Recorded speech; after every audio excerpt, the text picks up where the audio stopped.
Hvala organizatorima na uključivanju u simpozij. Čujete me svi, jel da? Dobro.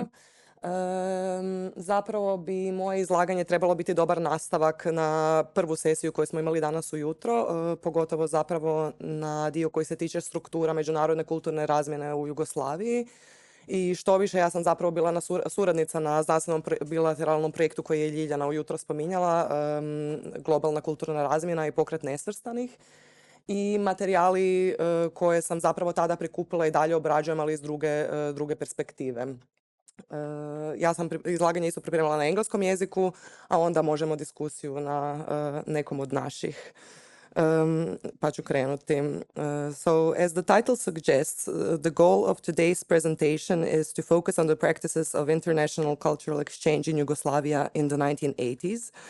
Specifically on the relations between different individual and collective actors that participated in the decision-making process of Yugoslavia's international cultural self-representation.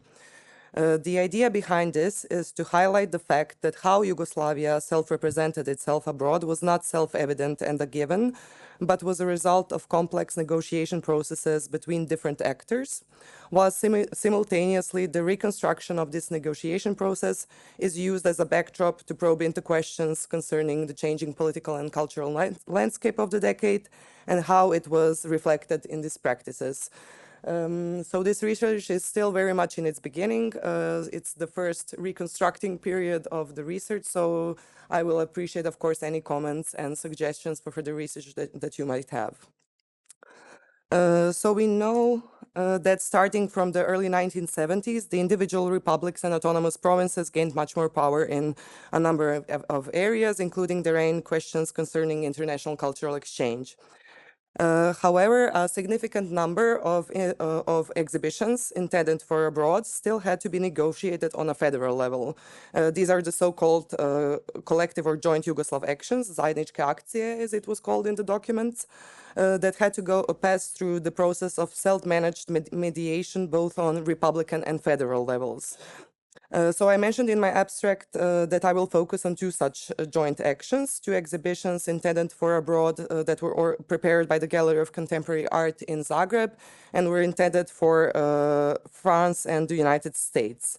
So initially I chose these two exhibitions not because they were prepared by the Zagreb-based gallery, although it's a lucky coincidence for me, but because they were negotiated on the federal level for the better part of the decade. As you can see, both of them, it was kind of a simultaneous process that started for both of them in 1981.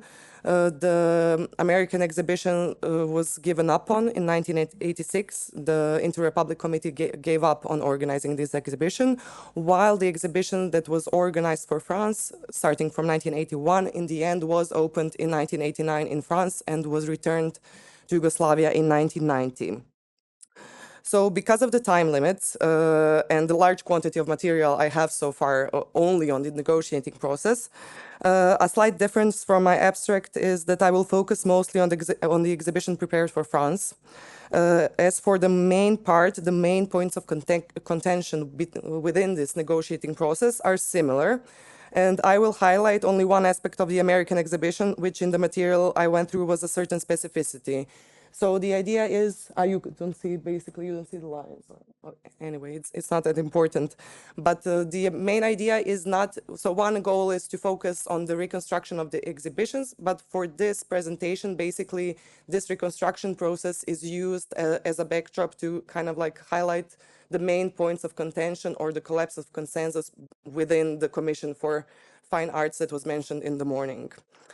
So, after a decade of preparation, the exhibition in France called Yugoslav Avant-Gardes finally opened first in Carcassonne in Musée des Beaux-Arts in July of 1989. After this, it went to Les Sables d'Olonne in the fall of 1989. And then it ended up in the Musée d'Art in Toulon in the very beginning of 1990. The commissioner of the exhibition was, these are all of the people on the Yugoslav side that participated in the exhibition. The commissioner was Dado Maticevic, a curator from the Gallery of Contemporary Art in Zagreb. The final French commissioner was Jean-François Moziconacci, who worked in Les Sables d'Olonne. The organizing committee included Marian Susovsky, the director of the Gallery of Contemporary Art in Zagreb, and Boris Petkovsky, who was then the Macedonian delegate in the Fine Arts Commission, and of course was the first director of the Museum of Contemporary Art in Skopje. The honorary committee, of course, this is basically a political function. Božidar Gagro was then already the Yugoslav ambassador in Paris. And the catalog featured texts by Dado Maticevic, Esha De Negri, Bojana Page, the here present Tomasz Brejc, and the French commissioner. The artists, as you can see, they are divided according to the Republican key. I won't go really much into detail on the artworks as I'm focused on the negotiating process. But you can see basically that Slovenia, Serbia, and Croatia they have the majority of the participation. There's one Macedonian artist, only Montenegro and Kosovo are missing. And you can see from the list, I guess you can see from the list of names that what was covered was basically a period from the early 70s up until that point in 1989. I think Dubravka Rakoczy even made works, site-specific works in France. So from the new art activists to post-conceptual practices and return to painting. But as you will see from the negotiating process, this is basically, this is far off from the first conception that was offered, which was supposed to show only a new image, the return to the image, and mostly early 80s painting. So this is what we were discussing in the morning. This is misleading at some points, but it does serve a certain kind of point I wish to make. So this is the topology of the decision-making network on the federal level after 1971. So I am focused, do you see? Yes. So I am basically, what you can see here is basically that the central position within this decision-making network is on the Republican institutes and on the galleries and institutes who are proposing and realizing, on the one hand, cultural actions, and the Republican institutes who are financing it. But I'm, however, focused on this outer rim, which is the Inter-Republic Coordinating Committee, which was founded in 1972. And then it had a couple of commissions which were functioning, the Fine Arts Commission, the Commission for Film, Culture, Education, and then the only structural change, because I was also focused on this, happened in the very end of the 80s, when two new commissions were founded. One was the Commission for Multilateral Exchange in Field of Culture and Art, Field of Culture and Education, and then the other one was Commission for Collaboration within the project Audiovisual Europe. Both of these bodies were basically founded as an effort to facilitate collaboration between Yugoslavia and other members who signed the European Cultural Convention. So with this network, I basically wanted to show that how this structure was dispersed, complicated, and how many people, because here the dots are actually people on the federal level. So each of the commission, of course, each of these bodies was composed of one delegate from each of the republics and autonomous provinces. They had to reach consensus. The role of the commissions was to advise the Inter-Republic Coordinating Committee on how to approach questions of international exchange. However, the decisions themselves were made on the Republican levels, and on the federal level, they need to reach consensus. So this is sort of like a how to international cultural exchange. So I wanted to focus with this on the agency of individual actors. So this is sort of the goal. The French exhibitions now. The first mention of an exhibition of contemporary art intended for France was found in 1981. France proposed to hold an exhibition of contemporary French neo-figuration in Yugoslavia in the second half of '81, on the occasion of which the delegates within the Fine Arts Commission established that during 1980 and 1981, Yugoslavia proposed 4 exhibitions to their French partner. Not only were they all rejected, but the French ministry even suggested that one of them could be held in the offices of the Cultural Information Center of Yugoslavia in Paris, which was considered scandalous. So here you can see, if you can see, the 4 exhibitions that were actually proposed.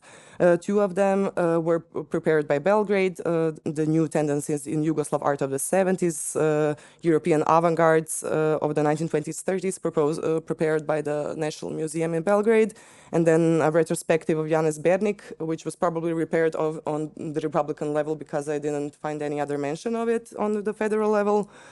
And then Ustanak u Serbiji, which was probably prepared by the Museum of Revolution. I don't really remember now. They were all rejected.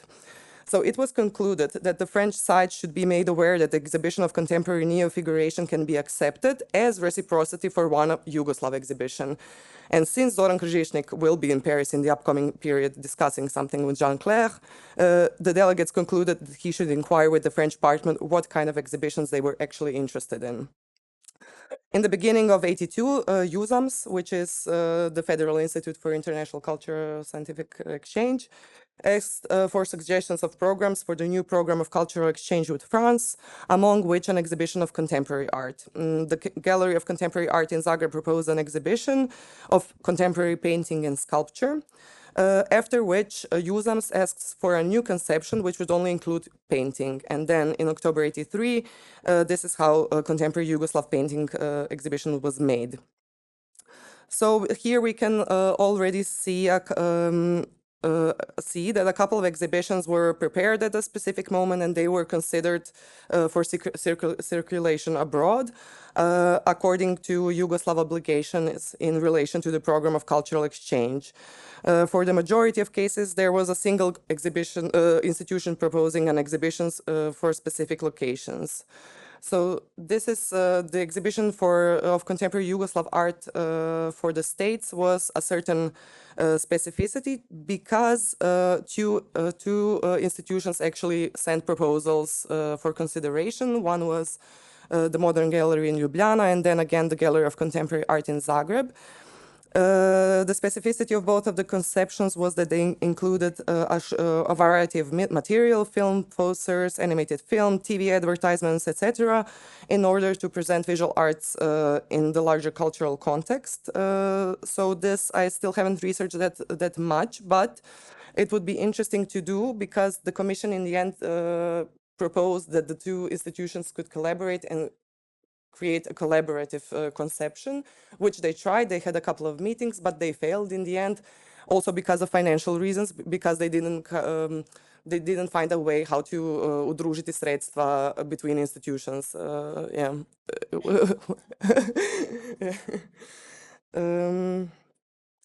So in the end, the commission also chose the Zagreb conception, but as I said, the conception was given up on in 1986. That is because of lack of funds. The commission kind of decided that it was more opportune to go to the States with an exhibition of medieval art. So returning to the French exhibition, after the gallery made a second conception, it was also discussed and agreed upon with the first French commissioner in December of 1983. Who then supposedly agreed to find other locations for the exhibition in France. She was then a curator in Strasbourg. However, the conception of the exhibition reached the first time the conception reached the commission was only in the very beginning of '84. And it was rejected on the account that it does not fit with the interest of our cultural policy. It gives insight only into a single segment of our visual arts movement, and it does not give an insight into the diversity of visual production in Yugoslavia in the last 10 years, but it limits itself only on certain movements that represent a weaker variant of known movements in France. So the gallery was asked to prepare a third conception.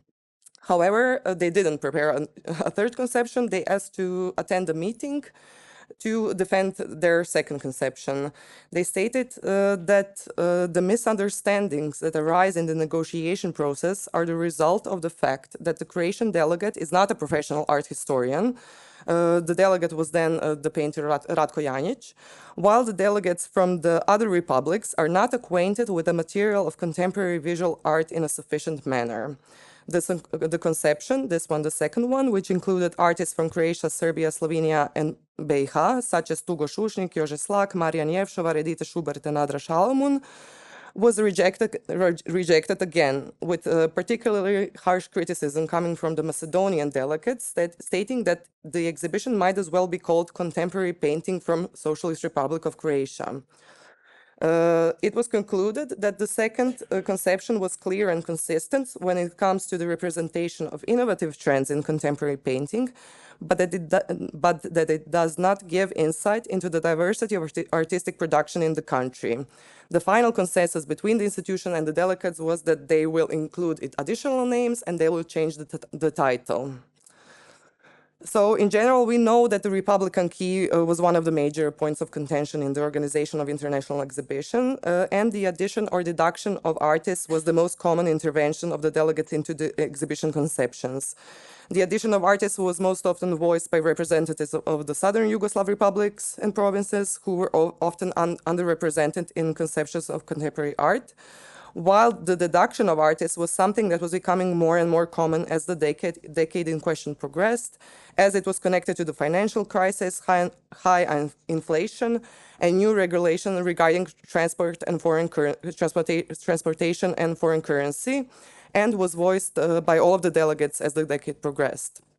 So here I'm showing a specific segment of an article that was published by Marijan Susovski in 1982 in the political weekly Danas, also because this was discussed within the commission when it was published. So he was the selector for the Sydney Biennial in 1982, and these are the three artists that he chose. All of the Republican delegates, Serbia, Croatia, and Slovenia, agreed to finance these artists. However, right before they were supposed to go to Sydney, the Slovenian Institute refused to pay for the ticket for Andra Šalamun, which is why he didn't go in the end. In general, the second issue that was often raised alongside the Republican key was the fact that planning exhibitions in such a manner based only on numbers and equal representation of artists from all of the republics and not according to quality of artworks produces exhibitions that end up being flea markets of our vanities, this was a quote, which are not recognized outside of our borders within international criteria of current creativity.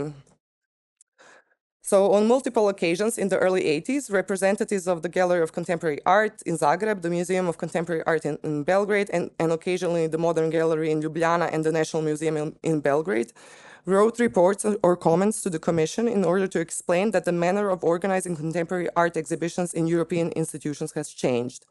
It was articulated, for example, that institutions in countries such as the Netherlands, France, or Sweden are interested in thematic exhibitions addressing specific issues such as the historical avant-gardes and are not willing to accept exhibitions such as the one Yugoslavia usually sends abroad, new tendencies, contemporary art, etc., meaning panoramic representations of national art scenes.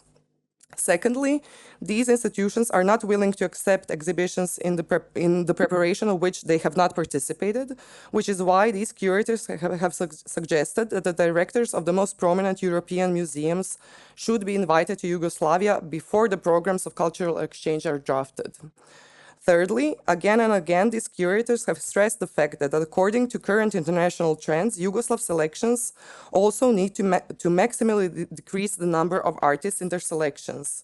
The delegates within the Commission discussed multiple times, the delegates this time, the question of the ultimate goals of our presentation in the world.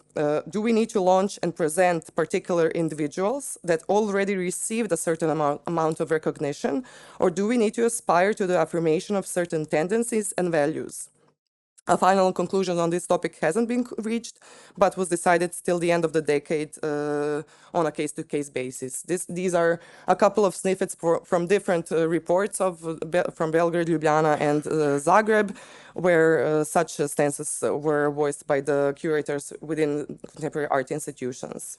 So it was similar with the French exhibition, for which the Zagreb Gallery stated that if they should change it, they would change it in the direction of further narrowing. However, after the meeting, they drafted a new third conception, which would include additional artists, most prominently from Macedonia, and they changed the title of the exhibitions to Innovations in Yugoslav Painting to sort of account for this narrowed vision that they were critiqued upon. So in November of 1984, the commission was satisfied sort of with the conception, and they only asked for minor revisions. Montenegro now wanted to be included.